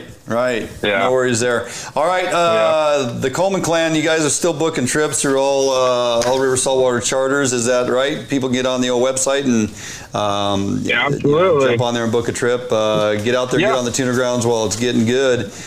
Jump on Matt's boat. I guarantee you're gonna have a great time. You guys just a ham to fish with all day. So absolutely. All right, buddy. Appreciate you getting us the update, and always good to catch up with you. And we'll stay in touch. We got a tuna date. I think we need to get on the calendar here real soon. Yeah, we need to. It's getting better. We had a slow start, but it's getting fun. As long as we get that good water, it is a blast out there right now. Perfect. Right on. Stay tuned, brother. Yep. We'll talk to you soon, buddy. Have a good night. Yep. Thanks. Can't wait to see you. Bye. All right. Bye. Good dude. We have a lot of fun with that guy. Oh, absolutely. He's a class act, and for sure. Okay, jump out for a quick break. We come back. We are going to have a serious conversation, Tommy. We are. We got to switch gears. Yeah, we got to switch gears. We got to kind of rewind a little bit, talk about the happenings out there in the Columbia River, lower Columbia River, below or in around the bridge. Buoy 10 as it is. We had a little boating accident out there earlier in the week with some folks we know, and thankfully everybody's okay and everybody made it out of the water, and are here to talk about it. And that's exactly what we're going to do. We're going to talk to one individual who was involved in the rescue and assistance of persons who were in the water. He does it for work outside of the fishing arena, but this one kind of brought it all together. He found himself actually hands-on with first responder type activities out of his boat when he was running a guided trip. Bill Monroe Jr. When we come back right here, Fish on Northwest.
Hold on. You got me on mute over there? Oh, hey, Bill, you there? Hey, I'm here. Oh, there we go. Did not even hear you pick up. Did not hear you pick up the phone. I was like, wait a second, phone blacked out. Don't hear Bill Monroe. Something's askew. What's going on? Yeah. Hey, man, how you doing? Thanks for making yourself available this evening. Really appreciate it. You're welcome. You're welcome. I'm always happy to do this. Yes, yes, I know. Typically, we're talking about fishing, and for those just joining us, we're talking with Bill Monroe Jr., a good friend of ours here at Fish on Northwest, and the happenings, as it were, this past week down at Buoy 10. We have thousands of boats down there over the couple weeks that are everybody's vying for those fantastic Chinook specimen, and it gets a little crowded from time to time, Bill. And you, as a guide, professional guide down there, you are in the throats of it day in and day out, and you are part of the masses of boats that move from one location to the other as the day progresses and what the tide's doing. And we had a couple nasty weather days down there. I ran back down there that Friday where we had that big front move in, and it was like, 11 o'clock, we're done. We're off the water. Yeah, time to call it. Yeah. So, some days you're able to fish, some days you're not. The other day, weather was conducive. Boats were back on the water. Morning started off pretty good. Things happened quickly down there, my friend. And before we knew it, social media was blown up with a couple boats that came across each other. And unfortunately, both of them ended up sinking, and a lot of folks went into the water. And you happened to be fishing right there. What did you kind of see, and what did it force you to do? So let's talk about that. Yeah. This is a really good point. Fishing is one thing, but when something like this happens, the fish don't matter. What matters is how we respond to situations where a little bit more than catching a fish is kind of on our plate. Yeah. And that's what you brought in when you say there's thousands of boats. That's a great point to start off with. 2 years ago, the Coast Guard did a flyover.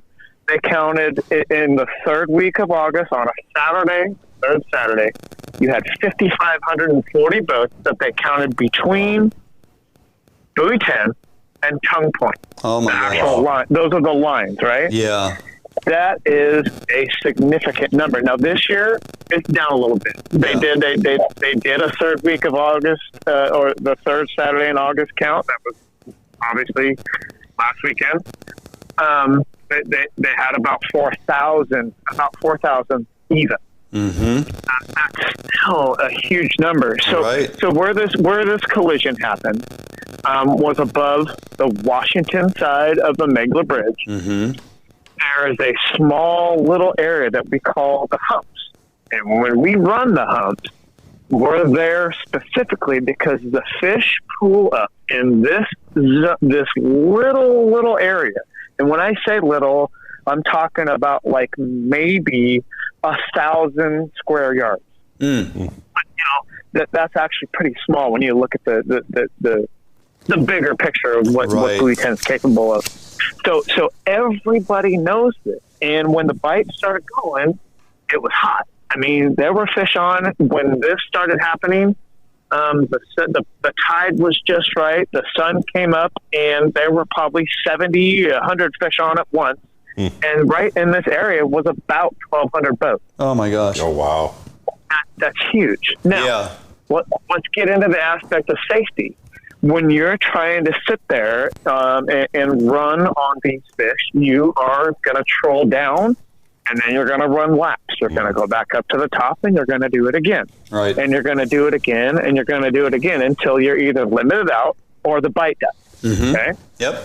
Now, as a fishing guide, we're highly trained. But when we look at it, accidents happen. And when something like this happens, it's one of those things that it almost is unavoidable, because when we have big boats and you're trying to run through the crowd and we're trying to get out of the crowd, as in what the guide boat was trying to do. He was trying to get away from it and get out and go back up. He was bow up. Right. And that time in the morning, the sun was just right. The crowd was absolutely thick. Like every little card was lined up for this to happen. And unfortunately, it was just like this freak thing, it happened. Yeah. And he ran into the boat, didn't see it. It's hard to see over your bow. Super busy. And he went right over the side and stopped immediately. People were there to help. I was downriver about a quarter mile. I heard something, and then one of my other guide friends says, "Hey, something just happened, and there's nobody up here. Medical, why don't you come on up here?" I'm medically trained. Yep. So I'm like, "Oh, okay. Well, why don't you just let me know? Is anybody hurt?" He's like, "Well, a boat's sitting on top of it." And then he goes like, "Oh, never mind. The boats are going down. Why don't you go ahead and get up here?" Wow. And so at that point, I tell my clients, "Hey, this is happening. Why don't we reel up, because this is a thing?" Yeah. And sure enough, my clients, everybody at that time when something like this happens, they're like, you know what? This is more important. Let's reel up. And I hauled ass. I got up there. This is like, as a fishing guide, we stick together because this is our livelihood. Mm-hmm. This is what we do. This is what we live for. It's what we go to school for. It's what we give back to the resource for. We do so much to try and make sure that there's fish for people to fish on and have the opportunity, yada, yada. The list is long, guys. Yeah. A fishing guide does a lot more than just go out and use the resource. Granted, there are some, but they do a lot. And this boat hit another boat. They went down, immediately started putting on life jackets. People were in the water. You know, the time we got there, we got some medical stuff started. We needed to at least initiate the Coast Guard response. I handled that along with, making sure nobody was critical. Yeah. Because, on a collision, guys, you have the possibility of injuries from the collision. Right. And then you have a even more possibility of someone drowning. Mm-hmm. And with of course, with all of us around and this hot bite going on, the fishermen in this area were everybody band together. We got this done. We got the Coast Guard done. We marked where the boats went down. We made sure everybody was alive. Everybody was accounted for. It was well orchestrated. The part that I'm going to get to now is the social media aspect. Yeah, please do. Absolutely. And there's a huge element of guide bashing going on. Right. And that is what just absolutely hurts me. Right. The fishing guide community. Oh, okay. There's so much to blame about how a fishing guide is taking over fisheries, or about how they're catching all the fish and not leaving any for anybody else. Right. You name it, it's happening. But this man is one of the best men I know, and I've had the pleasure to work with. Not only that, but to actually hang out with and talk to and be a friend with. I know his wife. I know everybody. Right. And it was an accident. Yeah. This isn't something where somebody's going to sit there and say, this guy's been running up the crowd all month and just flooring it wide open, throttle wherever he goes. That's not true. Right. And that's just absolutely unfounded. And it hurts me that this is happening, because these are good people. Yeah. And they made an accident. They made a mistake. And luckily, nobody perished. And it puts everybody at a loss for words about what could have happened. Right. But we need to concentrate on what didn't happen, because we were all there to help. And he made sure he was the last one. He was the last one out in the water. I mean, he made sure everybody was taken care of. Right. His job. He made sure the operator of the boat that he hit was taken care of. Right. He made sure everybody was there and on it. And that's what it comes down to. I don't know if you guys remember, about 5 years ago, a charter boat was trying to troll up with the bite on the sands, and he didn't quite take into account what the current was doing. Oh. And what did he do? He hit the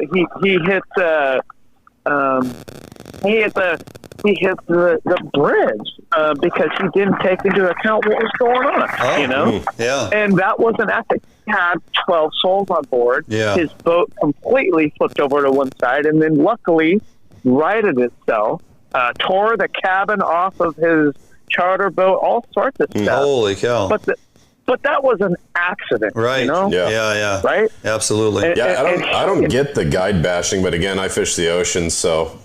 Wouldn't know too much about that, but can you talk a little bit about some of the safety gear? I do run the ocean, so I usually carry a G-per, a personal location beacon. I carry a Spot 3 and then a life raft too. But what do most of the guides on the Columbia carry? What do you think is some of the most critical gear? Most of the guys on the Columbia are ocean-rated captains. Right. And like myself, being a 100-ton master mariner, I carry, because I do fish the ocean. I can go outside to a certain extent for a certain mileage offshore. I can take up to 6 passengers. I carry an EPIRB. That's one way to survive. And just like we have, all of our safety equipment, VHS, electronics, all that good stuff, we have to carry first aid. It has to be a certain amount of first aid. It has to be up to a certain level. We have to carry up to 3 ways to put out a fire. And that can be multiple locations for fire extinguishers. We have to be licensed and trained in how to operate and how to respond to medically to a certain level. I'm a little higher than that, but this is our job. We have to do all this. Life jackets, I carry 6 of each. 6 inflatables, which are hydrostatic, and I also carry 6 foam, which is the regular old throwables, which are, you can strap around your neck and get to going. I carry all that because I want the safety in that. You have to carry, something like breaking down in the ocean or breaking down in the estuary. You have to carry an anchor. If you break down, you want to just float away. Stuff like that. It's just the small things that we have that actually make a difference. And this guy had it all. He had it all. And he made sure everybody was accounted for, which is kind of a big deal. So, do your clients in your boat build, do you require them to put on one or the other as far as PFD, or is it their choice to where they got to at least have it on their seat? Mine, I make sure they at least have it on their seat. But what I'm starting to realize is if you have inflatables, they only work if you wear them. Right. Yeah. So just put them on. Yeah. Just put them on. The new life jackets these days, they don't get in your way. Right. They're not going to bunch you up like the old ones that go around your neck, and they kind of give you a stiff neck like you're in a drag race car. We're not like that anymore. It's just different. Well, I do that. Yeah, in that video, obviously, persons in the private boat were in fact putting on life jackets as the boat was sinking. And they were the inflatables. And I looked at that and I had a thought. I'm like, I remember back in the 70s when prior to the helmet law, motorcyclists or bikers used to ride around with their helmet on their sissy bar off the back of their motorcycle. I mean, it would literally sit behind them on their seat, right? The helmet's there, but it's not on their head, so it really doesn't do any good.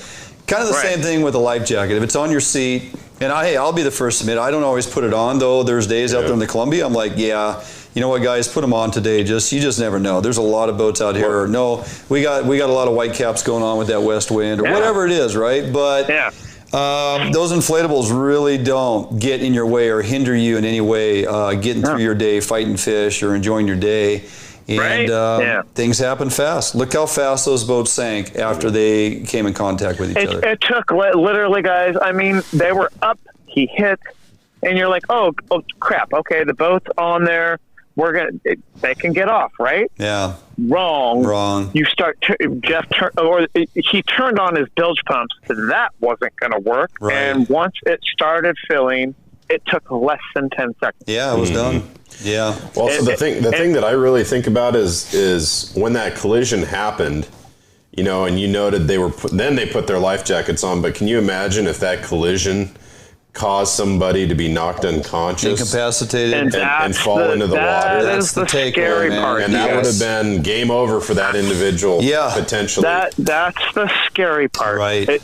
What the could have here? Yes. The could have here is very, very, very high in value right now. Right. And that is the part that everybody's kind of clinging on to, and I completely understand, and so does the guide community. Right. And we just it's really difficult because the what could have is very, very strong here, but we didn't let that happen after the fact, at least. Yeah. We made sure of that. But man, it's hard to get around. It happened. It was an accident. And that's the part I want to make sure that we're all clear about. Right. Is that it's not just about some fishing guide that was out there that purposely went out to have a morning like this. Right. No. No way in hell. And there's no way that was even thought about. None of it. It just hurts me to see. the things that the value that we hold for the industry is just so much more than taking people out to catch a fish. Right.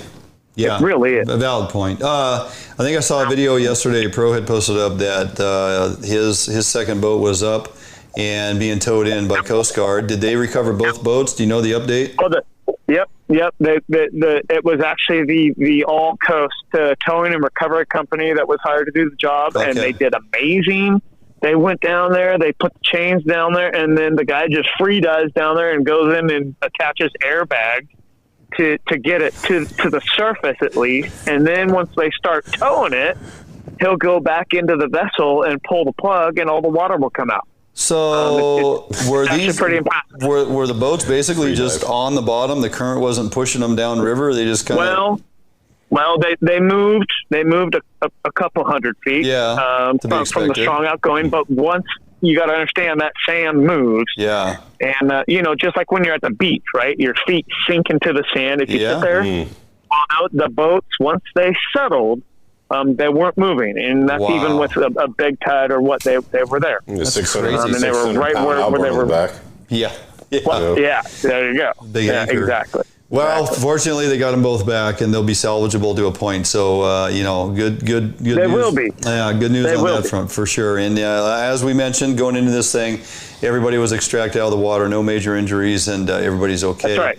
So that's right. That's correct. I think the big takeaway for me on this is folks need to be aware of how fast things do happen, and you need to be ready. You need to know what to do, and you can start off by doing a whole lot simply by wearing your PFD for starters. Learning moment. Yeah, absolutely. And then when things like this happen within our recreational community, is not the time to let everybody know what your true opinion is on guides in Washington and Oregon. Just zip your lip and look at it as potential that we could have lost lives. And moving forward, folks just need to, this is some of the decisiveness that comes in amongst our recreational community. It shows your true hand when you get on social media and just start pounding the keyboard versus it's a time for the recreational community to rally and come together and show that, dang right. If we're going to get stuff done, we have to come together. If you can't come together in a state of an emergency when people are in need, you want to sit back here and bash. I don't really expect you to also help us get our fisheries recovering, or get our habitat restored, or get our predation issues dealt with, or get any of that stuff happened within our recreational community, because you can't even find kind words at a time when persons are at the lowest point in their life. So just food for thought, things to take away from this, and hope we all could learn and do better next time. There you go. You just mic dropped it. Yep. All right. All right, buddy. Always a pleasure. Next time, let's talk about some fishing. It was a good last day. Let's not forget about the fishery. It was a good last day down here. So. Yeah. What time did you get off the water this morning? That don't matter. I haven't tried to do any of that hero stuff yet. I figured it was like an 8:30 done. Juniors on the. Okay, it was 9:30. Okay, I knew that was coming. Yeah, well, what a difference a week makes. How about them tides last week? Did you like that? Those shenanigans? That was some good stuff. So. Man, those tides last week hurt. Yeah, painful. God, they were so big, man, and I don't know, but I just find it really hard to troll and catch a fish at 6.5 miles per hour. Yeah, you and me both. You do better than I, but yeah. I did. All right, buddy, we're going to cut you loose. Appreciate you taking time. Well done explaining exactly how that all unfolded, and we'll move forward from there. Yeah. So always a pleasure. All right, well, I'm looking forward to seeing you guys again soon. You got it, buddy. Take care. Man. Talk to you soon. All right. Bye, guys. Bye.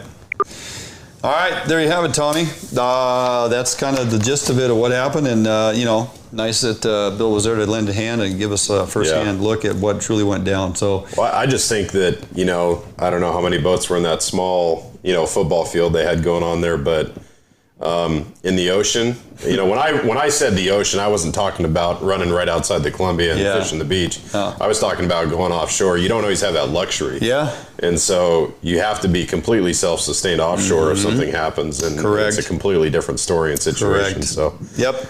They luckily had a lot of trained people in the near vicinity of that accident, and they got some quick responses. So that was good. Yeah, absolutely. All right, we are going to get out of here just a bit early. Moving forward, we will kind of gauge how this whole thing goes. We may have some shows that finish up first at 7:30 at night, providing an hour and a half of content per week. Sometimes we're going to run long, just like this was one topic that reared its ugly head kind of late to the show sheet, but Bill was willing to come on, and for gosh sakes, we talked almost 25 minutes on this thing because it's important.